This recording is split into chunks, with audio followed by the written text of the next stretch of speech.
Rescuers in Thailand are now preparing for the next phase of this dangerous operation to free 8 remaining members of that boys' soccer team and their coach from a flooded cave. Authorities say this next phase of the rescue operation is due to start any time, but there's kind of like a 10-hour time frame for that to begin. There were cheers last night when the local governor confirmed the first boy had been brought out of the cave just before 9 o'clock Australian Eastern Time. Within a few hours, 3 more boys were successfully guided out of the Tam Luang cave complex. They were all taken by ambulance to a waiting helicopter, which took them to the nearest hospital. After a successful first stage, the mission to rescue the remaining 8 boys and their coach was put on hold while the large international rescue team, which includes 19 Australians, resets and regroups. Reporter Anne Barker is in Thailand with the latest on the cave rescue efforts. Look, we haven't seen or heard anything more since the late press conference yesterday, around 9 o'clock local time or midnight in Australia. Yes, you're right that they did say 10 hours potentially between then and the next phase happening, although some Thai media are suggesting it could even be 20 hours. And I guess that's about not just replenishing the air tanks inside the cave, making sure that everything they had yesterday in place and ready for the first batch of boys to come out is repeated, and that's obviously a fairly mammoth task because we're talking about 4 kilometres of very narrow and deep and murky sort of channels winding their way through the cave system. And also we're looking at the number of divers that were involved. Whether some of those divers will be replaced by a new team, it's unsure, but we were told, of course, that 4 British divers were leading this rescue. They're seen as the best in the world in that field, and so they're not obviously in the army. They probably need plenty of rest, and I suspect that it's as much about giving them some rest before they're ready to go again, because it would be fairly gruelling just for them, as it is to prepare the conditions for the next boys to come out. So at the end of the day, we don't know whether it's starting now or whether it will be a few more hours, and even if it didn't start for another few hours, or even if it started now, it would be potentially very late today that we might hear the next result of the next batch of boys coming out. Yeah, because we should point out to viewers that they've kept the media, or moved the media quite a distance away from the cave entrance now, so you can't even see that activity a couple of 100 metres from the cave. You're quite a distance from there. But Anne, what's been revealed about the first successful phase of this operation and how the boys got through that very narrowest of passages? Well, they've said it went a lot better than expected, which is a major relief for everybody, including the whole world that is watching this. Everybody wants this to succeed, and you couldn't have asked for a better result. The 4 boys came out earlier than expected. They were talking about 9 o'clock local time last night when the first boy might emerge from the cave. In fact, I think it was 5:40 local time. That's fully 2.5 hours earlier than they had expected. And then the second boy was about 10 or 20 minutes later. Then I think there was another couple of hours before the last boy came through. We haven't heard a great deal of detail about what happened inside.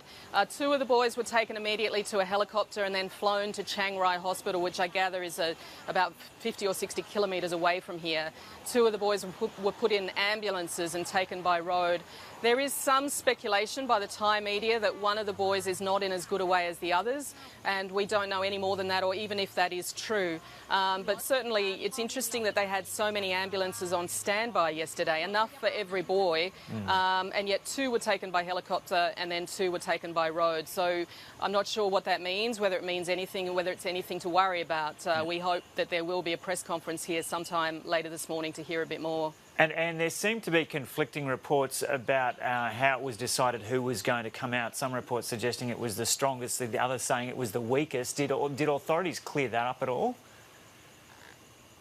No, we haven't been able to confirm either way. I mean, in some ways, I think it made sense to bring the strongest and maybe the oldest and most confident boys out first, simply because you then can get an idea of how well this operation would work, and that would give everybody confidence that they can go through it again with the next lot. At the same time, there's an argument to bring the weakest boys out first, simply because they're the ones that perhaps need medical attention fastest and first, and it might explain why one of the boys, if it is true, is not doing as well as the others and is in hospital now. That might explain that situation. So again, I think we will expect to hear more about that when they do hold a press conference here sometime, hopefully this morning.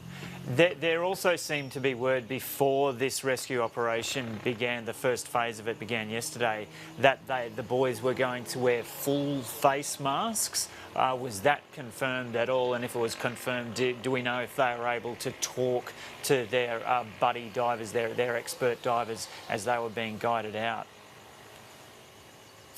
Joe, I'm not aware that they've confirmed since the operation began yesterday that they were wearing full face masks, but I think that's because they had already established it in the days before. That, you know, I remember the governor of Chiang Rai said days ago that they were preparing 13 kits for each of the boys and the coach. I assumed that meant everything from wetsuits, because you would obviously need a wetsuit in this kind of very freezing water inside the caves for that length of diving and swimming.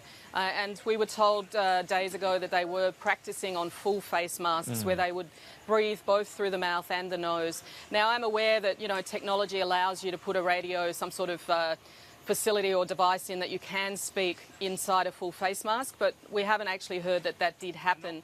And yeah, I can't answer that question. Yeah, at this stage. And so yesterday when we were talking to you and Liam Cochrane, both of you have been covering this for quite some time now, there had been some rain falling, and there was speculation that that's in part what had forced this decision to start the rescue operation yesterday. How much rain has fallen over the past 24 hours, and what's the outlook? Yeah, certainly the rain has intensified in the last few days. It is sort of monsoonal downpours, but not really the sort of rain that can last for hours on end. But certainly enough rain that they would have had a lot of water still going back into the cave. Yeah. I'm sure they're still pumping water out as they continue the rescue operation, but whether they can now pump water out at the same speed that the water might be flowing in, it's unclear. And I think the biggest fear with the rain is not just that those channels and sort of narrow passageways inside the caves will fill up, but the more water that gets in there, then the faster the flow. There is a strong current, I gather, inside the caves. Okay. And if it becomes, you know, the bigger the volume of water, then you'd expect that would mean the bigger the current that the boys are either swimming against or even swimming with. Either way could become quite dangerous. So that again is a very major factor driving the timing of all of this. And Australian rescue workers are part of this team, and some divers. Do we know what involvement they had in this first phase of the operation?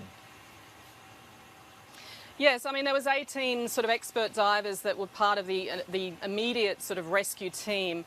They're the divers that are going furthest into the caves, the ones that are helping the boys come out. There were 2 divers allocated to each boy. And we understand, in fact, that one of those divers would hold the boy under his belly and actually, you know, guide him the whole way.